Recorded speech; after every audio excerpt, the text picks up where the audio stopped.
안녕하세요. 이제 막 돌진한 딸아이를 키우고 있는 30대 여성입니다. 저는 오늘 그간 제 얼굴에 침 뱉기 같아서 차마 어디에 말하지 못한 이야기를 하려고 이렇게 컴퓨터를 켰습니다. 알아보는 사람이 있을까봐 두렵기도 하고 걱정스럽기도 하지만 마지막으로 털어버린다는 심정으로 이렇게 몇 자 적어보게 되었네요. 두서가 없더라도 들어주시면 감사하겠습니다. 남편하고는 대학교에서 동아리 활동을 하다가 알게 되었습니다. 그리고 이후로는 서로 이따금씩 안부나 묻는 사이로만 지내다가 본격적으로 연애를 시작한 건 저희 둘 다 29살이 되었을 때였죠. 서로 알고 지낸 시간이 있다 보니 솔직히 처음엔 친구에서 애인 사이가 된다는 게 어색하기도 했지만 그래도 크게 부딪힐 일이 없어서 마음이 편한 것도 있었어요. 그리고 사실 남편이나 저나 상황이랄지 배경이랄지 좀 비슷한 구석이 있었거든요. 그래서 더 마음이 편했던 것 같기도 해요. 사실 남편이나 저나 둘 다 이혼 가정에서 자랐어요. 남편의 경우 남편 나이 6살 때 어머님 아버님이 이혼을 하셨고 이후로 어머님과는 거의 본 적도 없다고 들었습니다. 다시 만나게 된 게 저희 결혼 이야기 나오고 얼마 지나지 않아서였다니까 말다 했죠. 두 사람 사이에 딱히 기억이랄 것도 없고요. 참고로 아버님은 재혼하시고 혼자 남편을 키우셨어요. 어머님은 아버님과 이혼 후 1년 만에 재혼하셨다가 10년 살고 또다시 이혼하셨다 들었습니다.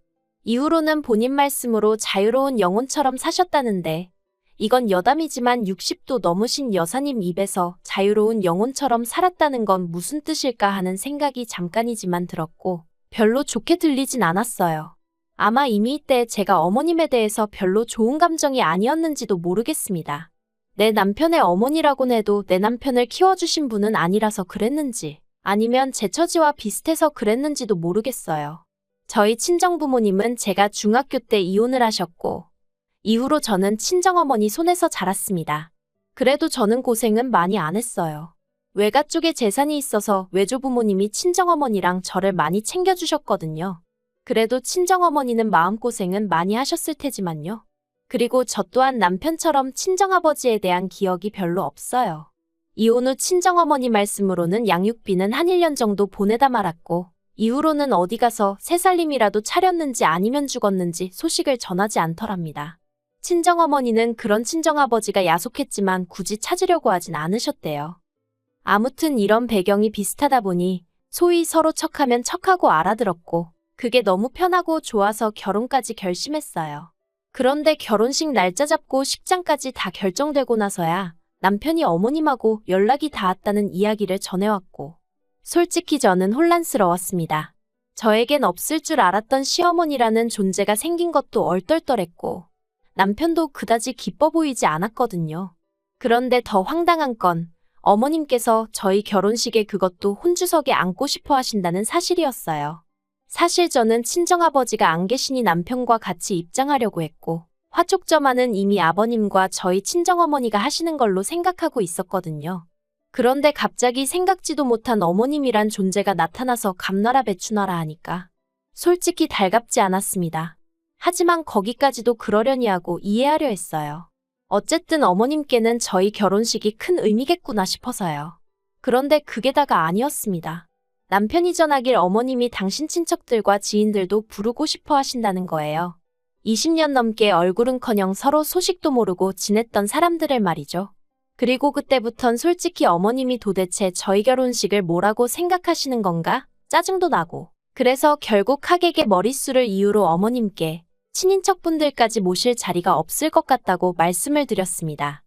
하지만 이 일로 어머님은 며느리 될 사람한테 무시를 당했다면서 결혼식 당일 혼주석에 앉아 눈물 콧물을 빼셨고 한마디로 결혼식장은 뒤숭숭 그 자체였습니다. 남편은 그런 어머님께 이럴 거면 그냥 돌아가시란 소리를 했는데 그게 또 빌미가 되어 어머님은 피로 현장에서도 훌쩍이셨으니 정말이지 저야말로 너무너무 속이 상해서 신혼여행지로 향하는 내내 눈물만 나더라니까요. 그런데 이건 시작에 불과했습니다. 저희는 양가도움 없이 신혼집을 구했는데 얼마 지나지 않아 어머님께서 떡하니 저희 집에서 10분 거리로 이사를 오셨거든요. 혼자도 아니셨어요. 저희보다 10살쯤 어려 보이는 여자와 함께였는데 알고 보니 재혼 후 낳으신 딸이더라고요. 황당해서 자식이라곤 남편 하나밖에 없다고 하시지 않았냐고 따졌습니다. 사실 그래서 혼주석에 앉게 해드린 것도 있었거든요. 그런데 말씀하시길 아들이 저희 남편 하나라고 했지. 자식이 남편 하나라고 한 적은 없답니다. 이때 확실히 깨달았죠. 말장난하길 좋아하시는 분이라고 얽히면 안 되겠다고 말이죠. 하지만 사는 곳까지 가까워지자 어머님은 수시로 저희 부부와 만나길 원하셨습니다. 걸핏하면 저녁 먹으러 오라고 연락을 해오기도 하셨고 주말에 어디 가자며 난데없이 찾아오시는 일도 빈번했으니까요. 그래서 남편에게 어떻게 좀 해보라니까 자기가 뭘 어쩌냐면서 상황을 회피해버리는데 문득 남편은 그래도 자기 친어머니니까 이렇게라도 다가오시는 게 좋은 건가 하는 생각이 들더라고요. 게다가 믿었던 아버님마저 어머님 일에 있어서만큼은 우유부단하기 짝이 없으셨습니다. 하시는 말씀이 저더러 좋은 게 좋은 거다 생각하라나요? 그리고 이렇게 두 남자가 우유부단한 태도를 취하자 어머님은 귀신같이 그걸 알아차리시곤 그때부터 걸핏하면 가족 모임을 하자며 자리를 만드셨는데 그게 너무 고역이었어요. 한편 그런 와중에 저는 임신을 했는데 병원에서 말이 조산기가 있다고 했습니다. 그래서 병원 생활도 많이 했고 나중에는 얼마나 주사를 많이 맞았는지 팔에서 멍이 가실 날이 없었죠. 그런데 그런 와중에도 어머님은 그 가족 모임을 하지 못해 안달이셨고 그런 모임에 제가 응하지 못할 때면 남들은 잘만 낳는 애를 가지고 저런다며 자기도 둘이나 낳았지만 저처럼 유난스러운 사람은 본 적이 없다고 혀를 차셨어요. 지금 생각해보면 이런 일들이 하나씩 쌓이고 쌓였다 보니 제가 이렇게 더 화가 난 것 같기도 한데 아무튼 그렇게 제가 애를 낳고 나니까 이후로는 저희 애를 어디다 자랑을 못해서 안달이셨습니다. 아이 낳고 100일도 되지 않은 저에게 이모님한테 안부 전화 좀 드리라며 이모님이 저희 애를 보고 싶어 한다고 언제 갈 거냐고 하루가 멀다 하고 사람을 들들 볶지를 않나. 난데없이 삼촌이란 분과 영상통화를 하게 만드시질 않나. 그럴 때마다 너무 짜증이 났고 아무리 남편을 낳아주신 분이라지만 그렇다고 이렇게 나한테 함부로 하셔도 되는 건가 싶은 게 하지만 남편이란 작자는 중재는커녕 어려운 일도 아니지 않냐. 우리 애한테도 예뻐해 주시는 친척분들이 많이 생기면 좋은 거 아니냐 하며 저에게 무조건적인 이해만을 바랬으니 솔직히 저도 점점 더 예민해지고 어머님 말 한마디 한마디에 날이 서는 게 느껴지더라고요. 게다가 갑자기 생긴 신우라고 해야 되나요? 어쨌든 남편하고 피가 반은 섞였으니 어머님이 재혼해서 낳으셨다는 그 딸. 어머님은 제가 그 딸에게 살갑게 대해주지 않는다며 그렇게 서운함을 호소하셨어요. 사람 정이 그리운 애라면서 제가 언니처럼 좀 챙겨주면 얼마나 좋겠냐고. 왜 이렇게 선을 긋냐 하시면서 나중에 저희 부부한테 무슨 일이라도 생기면 저희 애 각이 될 건 당신 딸 그러니까 고모뿐이 없는 거라면서 저더러 신경 좀 쓰라는 말씀을 몇 번이나 하셨죠. 뿐만 아니라 저희 집에만 오시면 제 옷이나 가방을 마음대로 들춰보시곤 이런 건 젊은 아가씨가 하는 거 아니냐며 뭐라도 하나 가져가실 궁리만 하시는 게 눈에 보였는데 그럴 때마다 아무리 어머님이라지만 음흉하다고 해야 할지 아무튼 가뜩이나 싫었는데 더더 싫어지더라니까요. 그러다 결정적으로 어머님하고 정리를 못했다간 내 결혼 생활이 파탄나겠구나 싶었던 일이 벌어진 건 올해 초였습니다. 어머님 생신이 다가오고 있었고요. 그런데 저희 어머님이 실제 생신하고 호적 생신하고 다르다고 하셨거든요. 할아버님이 호적 신고를 늦게 하셨다나요. 그래서 실제로는 2살 더 많으시고 그러니 환갑도 지나간 상황이었는데 다짜고짜 당신 환갑 때는 제대로 뭐 축하도 못 받고 지나갔다면서 법적으로 환갑인 올해 제대로 축하를 받고 싶다 하시더라고요. 그리고 이때만 하더라도 제가 어머님을 싫어하긴 했어도 환갑은 좀 특별한 날이니까 어디 좋은데 모시고 가서 식사라도 하고 바람이라도 쐬고 오자고 할까 하고 생각만 하고 있었어요. 그런데 어머님이 먼저 하시는 말씀이 당신 친구분들은 환갑 때 자식들이 여행 보내주더라면서 당신도 유럽 여행을 다녀오고 싶으시다 하셨습니다. 그리고는 당신이 다 알아보면 된다고 그냥 현찰로 1,000만 원만 보내라 하셨는데 황당하더라고요. 그래서 제가 남편에게 우리 그럴 돈 없는 거 알지 않냐고 어머님한테 잘 말씀드리라고 했죠. 그런데 이틀 뒤 주말이었는데 아침부터 어머님이 저희 집에 연락도 없이 오셨습니다. 애가 간신히 잠들었는데 어머님이 하도 현관문을 시끄럽게 두들기셔서 애는 잠에서 깨서 울어대고 너무너무 짜증이 났어요.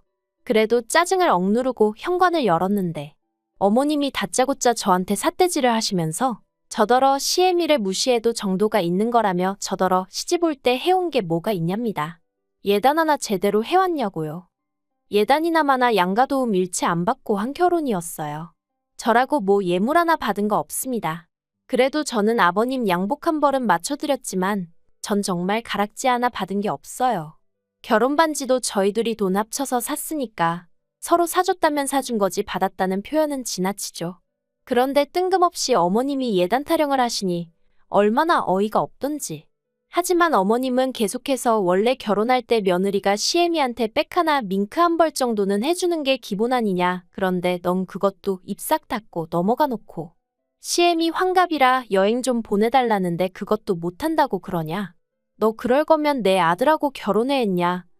내 아들이 불쌍하다 하시는데 황당해서 기도 안 차더라니까요.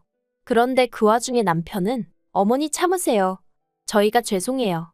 진짜 저 사람이 미쳤나 싶었죠.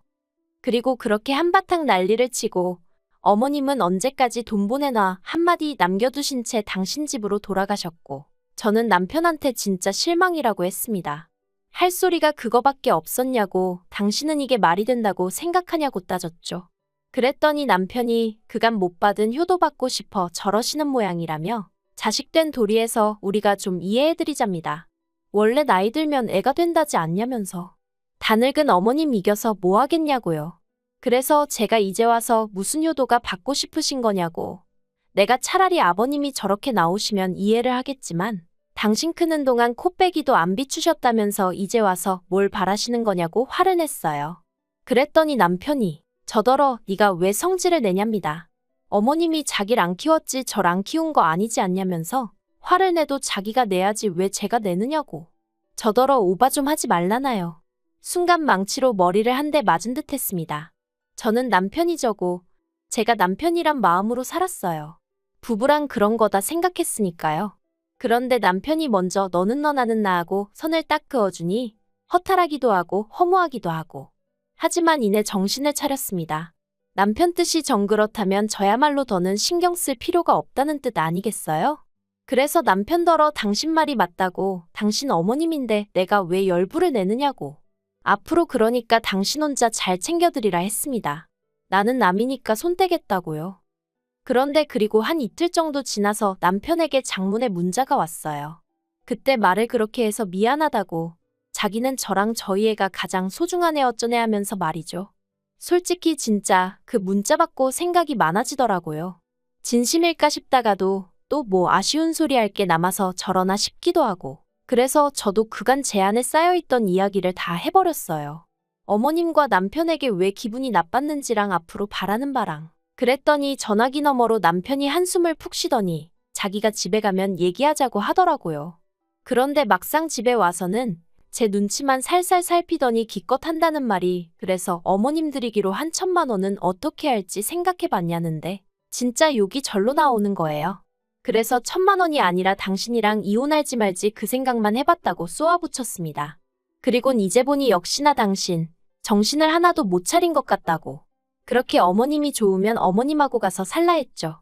나랑 가정을 꾸렸으면 우리 가족 계획이나 건실하게 세우고 앞으로 잘 살아갈 생각을 해야지.